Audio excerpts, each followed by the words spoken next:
ces techniciens participent à une première mondiale qui est le déploiement d'un réseau GPON.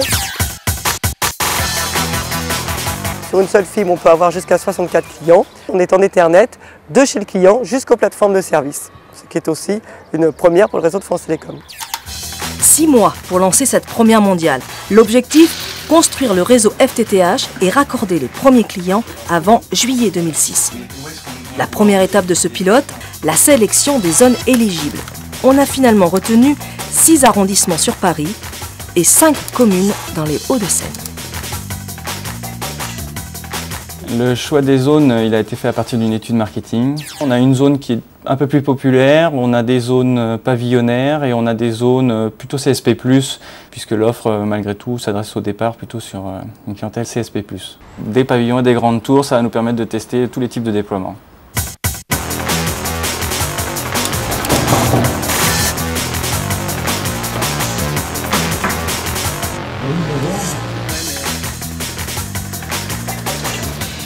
Autre critère pour affiner ce choix, la faisabilité technique.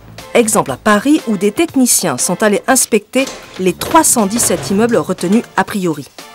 Avec pour chaque visite un questionnaire bien précis à remplir.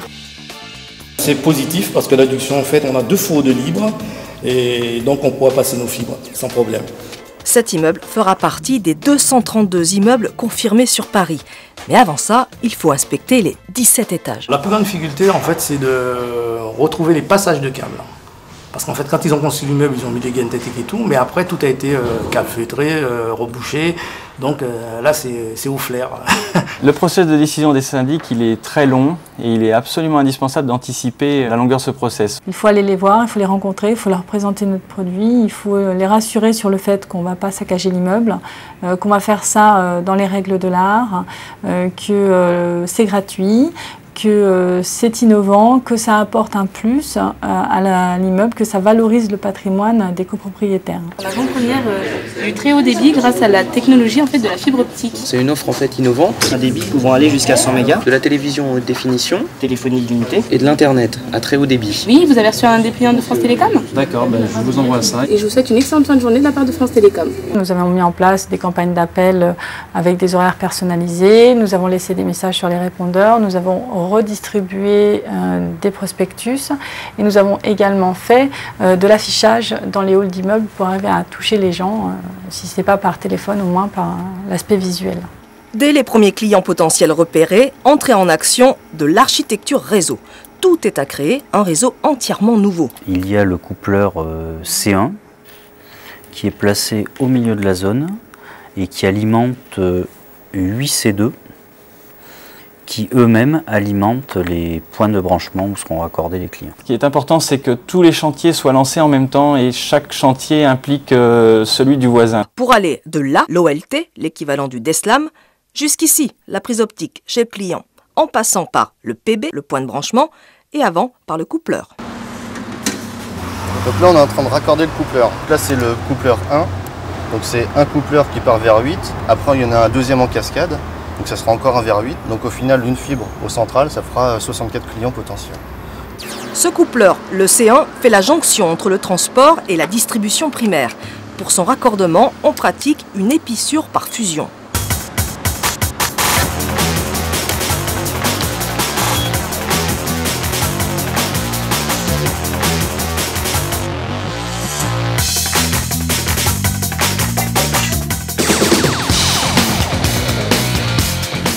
Le PB, le point de départ de la distribution secondaire. Ce point de branchement, il est à l'intérieur pour les immeubles et à l'extérieur, comme ici, pour les zones pavillonnaires. Une zone où une grande partie du raccordement client se fait en aéro souterrain. Une particularité qui a été testée dans un quartier de Rueil-Malmaison. Michel ? Oui. C'est bon là? Tu reçois quelque chose? Ouais, je suis à moins 16,82. Donc c'est bon. Je vais raccorder le reste derrière. Côté immeuble, pas question de percer les murs du salon. Le client ne veut pas et avec la politique tapis rouge, le client est roi. La prise optique et le reste des équipements doivent donc être installés à l'entrée dans un placard. Quel que soit l'endroit, le travail de la fibre optique demande beaucoup de précision et de précaution. C'est ça la difficulté, donc on est obligé de faire attention à chaque mouvement. Quand on manipule, de ne pas faire de torsade, pour ne pas faire d'angle, pour pouvoir ne pas la casser, quoi. Opération délicate par excellence, l'épissure mécanique, une nouveauté à France Télécom. Une nouveauté qui, avec le raccordement client, fait d'ailleurs l'objet d'une formation dispensée en parallèle du déploiement. Et la clé du succès, la voilà. Ça, c'est le boîtier magique.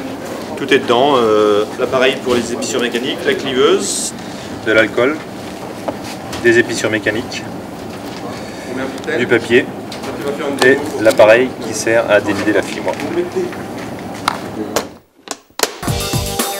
Pendant ce temps, dans le 16e, l'installation avance. La prise optique est posée. Il faut maintenant installer l'ONT Indoor, la grande nouveauté chez le client. C'est cet appareil qui transforme le signal optique en signal électrique. Il ne reste plus qu'à le connecter à l'OLT.